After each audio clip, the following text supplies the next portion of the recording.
मला असं वाटतं ही मोठी जबाबदारी संघटनेतली वामनराव महाडिक, दत्ताजी साळवी, मधुकर दादा सरपोतदार, दत्ताजी नलावडे अशा लोकांनी नेतेपद सांभाळलेलं आहे.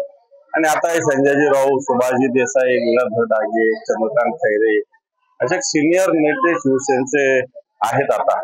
आणि मला असं वाटतं मला एक सामान्य शिवसैनिक असताना त्या पंक्तीत जाऊन बसण्याचा मान माननीय उद्धवजी ठाकरे साहेबांनी दिलेला आहे. आणि हे फक्त शिवसेना प्रमुखाच्या विचारामुळे शक्य. एक सर्वसामान्य शिवसैनिक मराठवाड्यातला एक ग्रामीण भागातला त्याला शिवसेनेचं नेतेपद मिळणं कोणती एक मोठी जबाबदारी आहे आणि निश्चित ती मी पूर्णपणे सक्षमतेनं पार पाडतो.